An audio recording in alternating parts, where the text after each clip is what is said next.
Bonjour à tous et bienvenue sur le plateau de l'émission de voyance.com. Écoutez, effectivement, je vois que les paris sont lancés.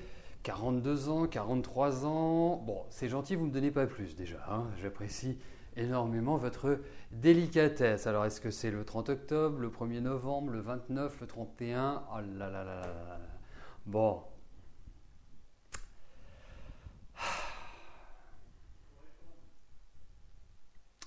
Eh bien, écoutez, c'est entre le 29 et le 31. Ça ne devrait pas être difficile à trouver. Et quant à mon âge, vous n'en êtes pas très loin, hein. Il faut le dire. Bah oui, octobre, oui, en étant scorpion, je ne peux pas être entre le 29 et le 31, entre le 29 et le 31 novembre. Voilà, non. Et ceux qui font de la numérologie, voilà, c'est un petit quiz. Ceux qui font de la numérologie, en fait, l'âge que j'ai, c'est un maître nombre. Alors, qu'est-ce qu'un maître nombre en numérologie? Est-ce qu'il y en a qui le savent?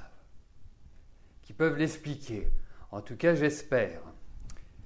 Je regarde si certaines que je connais bien, oui, sont là. Vont savoir. Voilà. Voilà, j'ai quand même de bons élèves, hein, qui savent reconnaître un maître nombre. Donc, un maître nombre en numérologie, c'est un nombre qui est composé de 2 fois le même chiffre. Par exemple, 11, 2 fois 1, 22, 2 fois 2, 33, 44, 55, 66. Voilà, bon. Voilà, les mystères sont levés. Est-ce que je peux commencer à répondre à vos questions? Est-ce que vous m'autorisez à le faire? Eh bien, je vous remercie. Nous allons tout de suite commencer par la première question qui m'est posée par Estelle. Estelle, bonjour.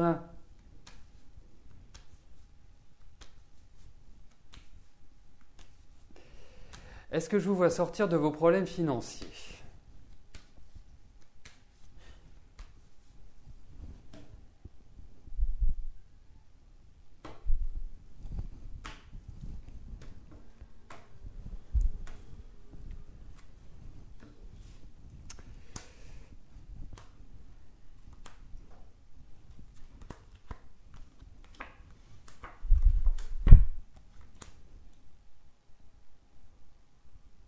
Bon, ça a quand même été un petit peu rude, hein, cette année au niveau sur le plan financier, hein, il faut quand même le dire.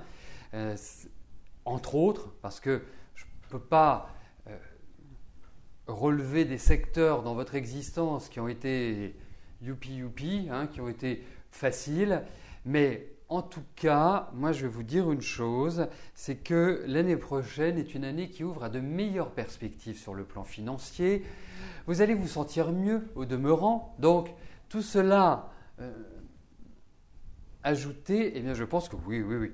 Mais comptez plus sur le deuxième semestre, à mon avis, hein, jusqu'à la fin du premier semestre, jusqu'à fin mai, on va dire. Allez, jusqu'à fin mai, c'est un peu compliqué. Il peut même y avoir des histoires de papier dans la famille. Il peut y avoir même des histoires aussi de papier par rapport à votre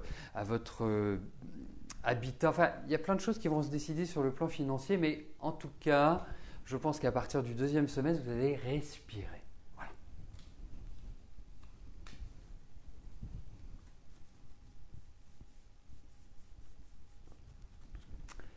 Alors, je vais attendre qu'il y ait les questions qui soient validées pour répondre à la question de Brigitte. Voilà, c'est fait. Brigitte, bonjour. À la suite d'une rupture difficile avec votre ex, que vous connaissiez depuis 6 ans, vous avez rencontré une personne avec qui vous vivez depuis 2 ans. Au fil du temps, vous vous rendez compte que vous n'aimez pas véritablement cette personne. Vous n'arrivez pas à oublier votre ex, mais vous n'avez pas la force de la quitter, sachant que vous allez la faire souffrir. Est-ce que je vous vois trouver cette force?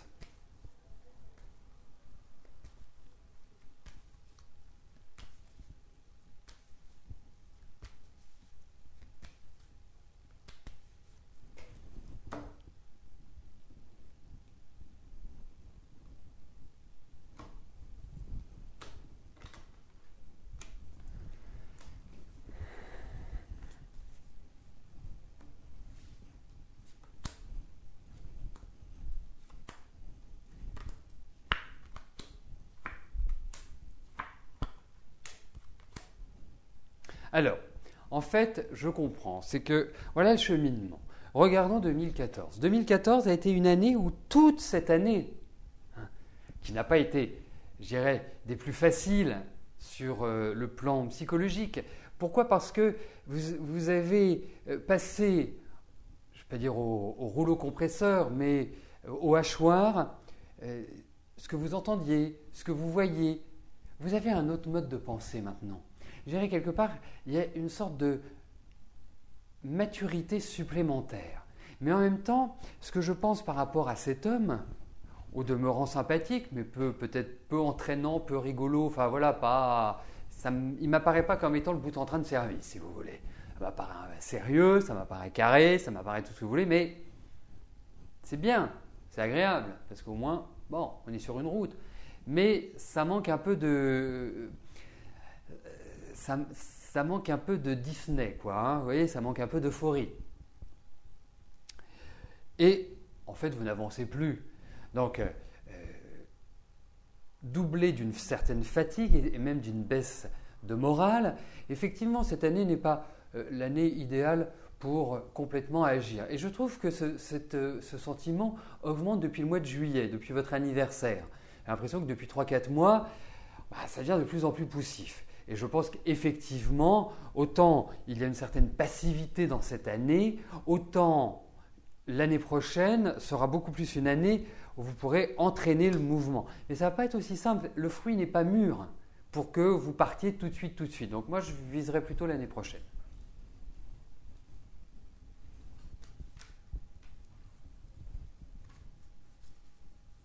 Et un conseil, ne retournez pas avec votre ex. Hein.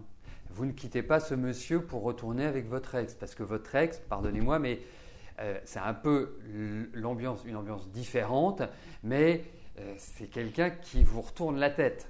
Enfin, c'est le sentiment que j'ai.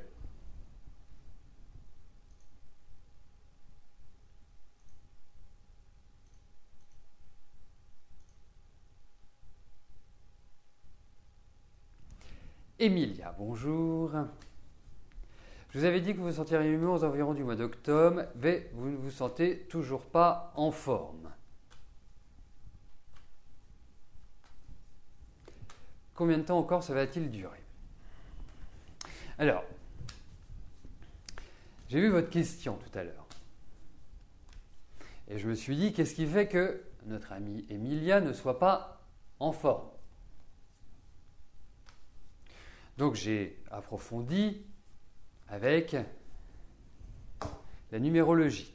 Et je me suis dit comme ça, si la question d'Emilia passe, eh bien, je pourrais aussi lui apporter d'autres renseignements, d'autres précisions que celles qui sont traduites dans le tarot. Et je vais placer les cartes et puis après, je vous dirai ce que j'en pense. Écoutez, ça va aller mieux, indiscutablement, mais je vous sens extrêmement stressé, extrêmement angoissé. C'est même pas de la fatigue, enfin, pas que de la fatigue physique, mauvais sommeil, un esprit qui, quelque part, se disperse et qui n'arrive pas à recentrer les choses. Ensuite, je dirais qu'il y a des choses auxquelles vous êtes attaché, en bien et en mal. Et ces choses-là vous font souffrir. Vous n'êtes pas heureuse à l'heure actuelle. Alors, effectivement, quand on regarde en numérologie, vous êtes dans une fin de cycle. Donc, c'est un peu austère, c'est un peu lourd, c'est un peu, quelque part, pas dans une période où vous avez la capacité à prendre en main les choses. Voilà. Donc, cela viendra. Hein. Je vais être très direct avec vous, Emilia. C'est aussi l'intérêt de la numérologie, ça veut dire que l'on peut se situer dans le temps. Alors, je ne peux pas le faire pour malheureusement, dans le cadre de l'émission, pour tout le monde, parce que ça ne prend du temps, mais en tout cas dans le rythme de l'émission. Mais en tout cas, dites-vous que vous avez 1 an devant vous pour régler vos problèmes, et dans 1 an, vous repartez sur de nouvelles bases. Voilà, tout simplement. Mais il est clair que vous allez avoir des nouvelles qui vont vous permettre là, dans les mois qui viennent, de vous libérer d'une certaine tension. Mais il y a aussi une volonté de votre part, parce que vous êtes quelqu'un d'extrêmement volontaire, vous êtes émotif, vous êtes sensible, vous êtes tout ce qu'on veut. Vous avez aussi, à travers votre vie, toujours vécu des périodes de descente qui étaient très fortes pour pouvoir remonter par la suite. Là, c'est le cas, vous êtes dans une phase en fait, de descente, mais il y a des choses qui vont vous permettre de ressurgir. Voilà.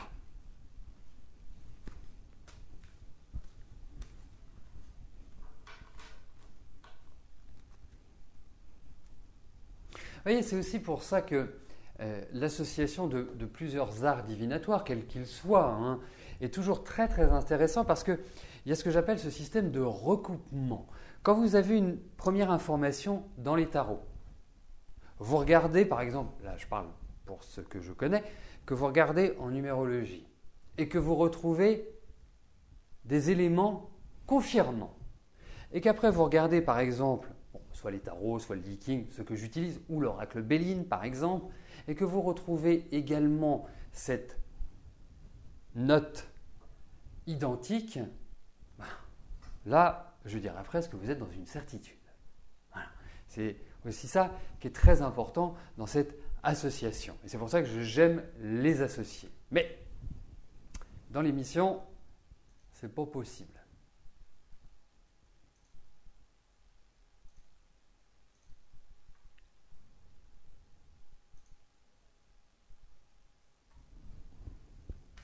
Marilyn, bonjour. Comment je vois votre séparation avec votre conjoint? Il souhaite que vous vous sépariez, allez-vous obtenir un prêt pour l'achat d'un nouveau logement? Alors, Marilyn, j'ai deux questions dans votre message. C'est comment je vois votre séparation avec votre conjoint et allez-vous obtenir un prêt? Et votre question porte sur la vie affective. Donc, pour moi, c'est le déroulement de ce divorce.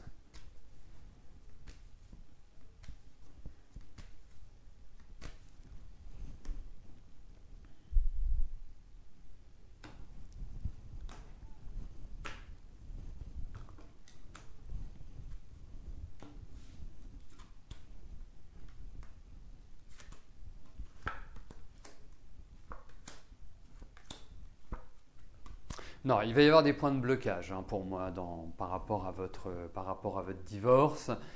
Je ne suis pas persuadé que… Si, il est indiqué, mais il y a des choses qui doivent être surmontées. Alors, est-ce que c'est la difficulté à obtenir le crédit qui ressort? Parce que ça me parle d'argent, ça me parle de choses qu'on ne veut pas lâcher, de situations qui frustrent, qui empêchent que cela se déroule comme vous le souhaitez. Donc il va peut-être falloir composer au début, il va peut-être falloir justement avancer petit à petit. Moi je vous dirais une chose, Marilyn, c'est que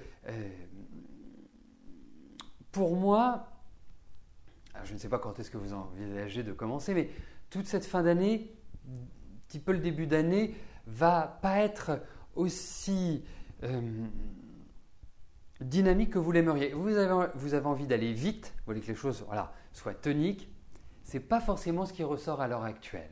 Mais ça, vous arriverez dans la douleur, mais vous y arriverez. C'est un peu au forceps, si vous voulez. Mais il faut essayer de ne pas foncer tête baissée parce qu'il y a quand même des petites embûches. Et ce sont des embûches qui ne se voient pas. Ces petites peaux de banane comme ça, où, vous savez, comme les mines antipersonnelles là, qui sont planquées sous le sable.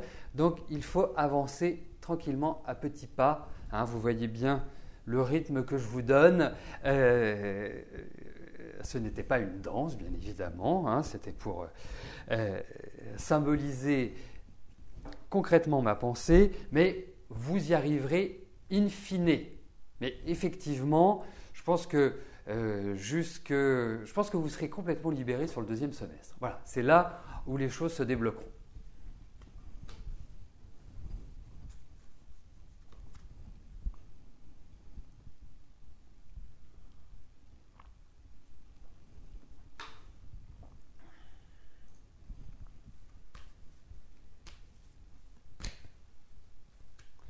Gwendoline, bonjour.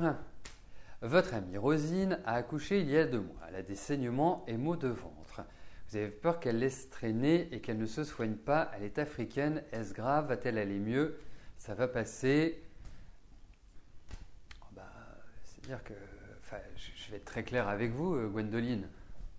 On ne saigne pas comme ça de manière inopinée et surtout ajoutée à des maux de ventre. Ça s'appelle une hémorragie. Hein. Donc, je n'ai pas besoin des cartes, objectivement. Hein, donc, c'est juste une confirmation que vous attendez. Pour moi, il y a réellement un dysfonctionnement. Ah, elle est en Afrique. Ah, ça, c'est un autre problème. Enfin, ils ont des hôpitaux en Afrique.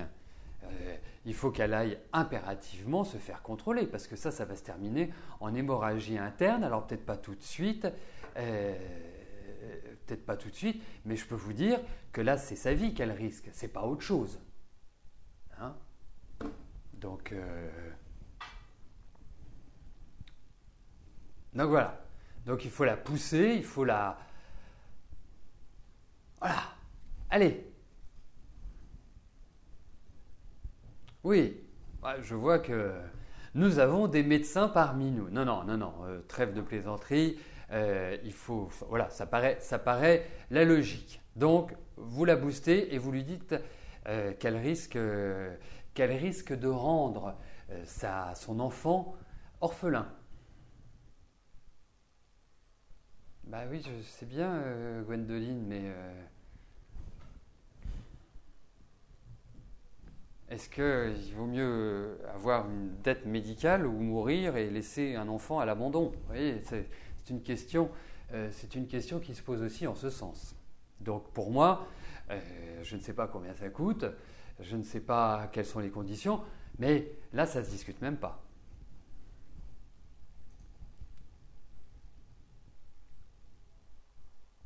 Sylvie, bonjour. Est-ce que la relation que vous avez avec le père de votre fille va s'améliorer?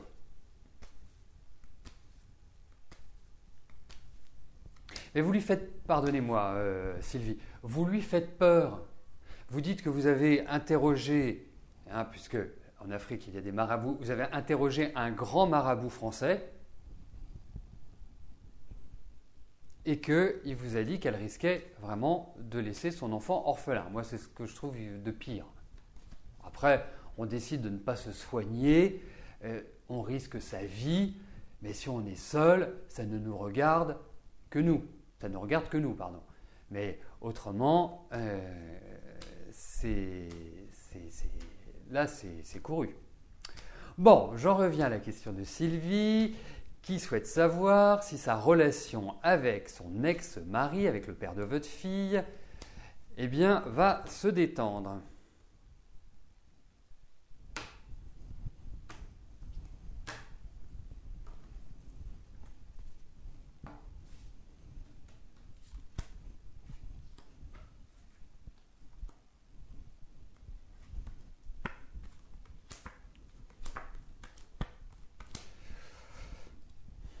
Alors, moi, je vais vous dire une chose. Premier ressenti que j'ai, c'est que derrière ce monsieur, derrière le papa de votre fille, il y a quelqu'un d'autre qui pousse à la roue pour moi. Alors déjà qu'il n'a pas un tempérament facile, même quand vous étiez ensemble, c'est plutôt quelqu'un d'autoritaire, c'est plutôt quelqu'un d'assez soupolé, qui n'accepte pas la contradiction. Donc avec lui, il ne faut pas être frontal, il faut être diplomate. Si vous voulez obtenir ce que vous souhaitez, bien évidemment, Sylvie. Alors quand vous êtes plutôt d'une nature assez directe, et pas forcément toujours dans les rondeurs, il est difficile de trouver un réel terrain d'entente. La chose, c'est le problème, c'est qu'il y a aussi quelqu'un qui alimente ça. J'ai l'impression qu'il y a une femme derrière lui, donc ça peut être, s'il a une relation, ça peut être elle, c'est quelqu'un, c'est une femme qui a déjà eu une expérience, donc par exemple, c'est pas votre fille qui alimente ça, qui fait bêtement de mauvais jeux de mots ou qui a des paroles inadéquates. Non, c'est quelqu'un d'autre. C'est une femme d'un certain âge, donc qui peut correspondre soit à sa petite amie, soit à sa mère, soit voilà. Donc, il faut Et puis vous, j'ai l'impression que vous passez une étape. Mais de là à ce que les relations se normalisent, il va falloir du temps. Ce n'est pas l'évidence, mais ça viendra de vous. C'est en fait, il faut rien lâcher, mais pas être explosive, cassante. Il faut donner un certain rythme qui est basé sur la rondeur, qui est basé plutôt, voyez, comme les Indiens qui encerclaient les cow-boys. Voilà, ou les cow-boys qui encerclaient les Indiens, je ne sais plus dans quel sens. Mais c'est un petit peu ça. Il faut de la stratégie avec lui. Si vous y allez bille en tête, voilà, vous allez bille en tête dans un mur. Donc c'est pas évident que ça se normalise tout de suite.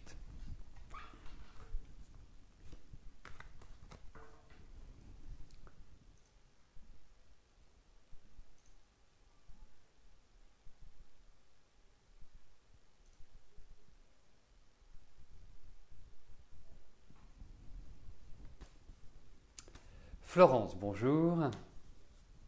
Est-ce que vos recherches historiques sur les Templiers de votre région audoise vont aboutir concrètement?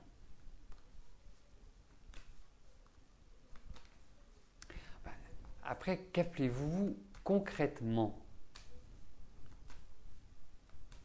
Est-ce que vous allez trouver des informations jusque-là inconnues? Est-ce que c'est ça, aboutir? Est-ce que c'est l'édition d'un ouvrage ou la parution d'une revue ou une exposition? Enfin, c'est riche, hein?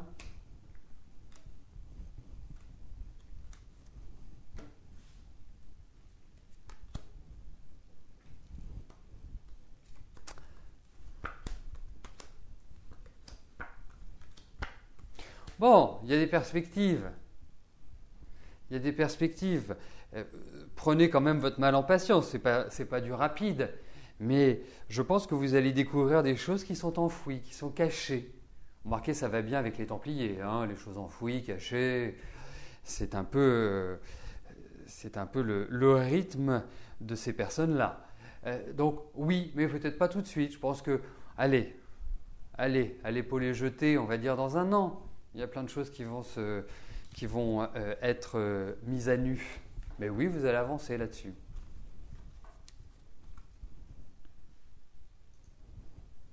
Colette, bonjour. Après 42 ans passés en Haute-Savoie, vous avez beaucoup de regrets d'avoir tout quitté sur un coup de tête. Vous ne pouvez pas malheureusement revenir en arrière. Est-ce que je vous vois bientôt surmonter ce mauvais choix?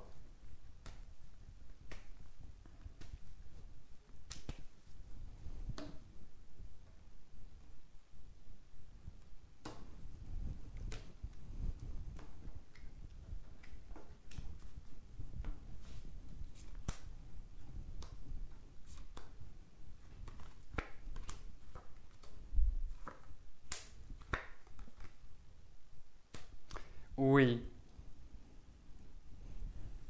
Oui, mais vous allez encore vous agacer, vous allez encore en avoir marre, vous allez encore tourner en rond. Mais je pense qu'au final, oui. Je pense que oui. Vous y arriverez. Parce que vous signez quelque chose, donc c'est pas. C'est signé, c'est pour un changement. Donc, tout ça va dans la bonne direction. Oui, oui, oui, oui, oui, oui, oui, oui, oui, oui.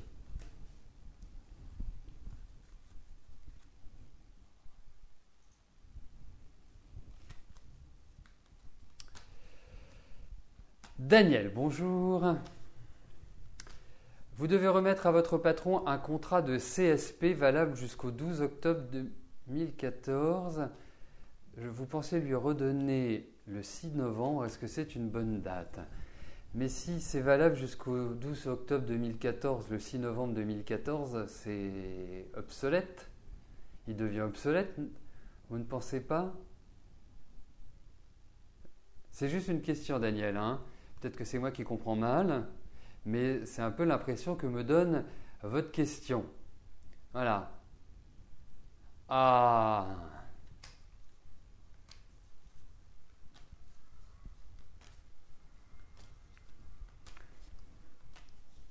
Ah bah vous lui donnez pas le 6 parce que le 6, c'est la nouvelle lune. La pleine lune, pardon. Donc, écoutez, comme ça, on va regarder sur ce document.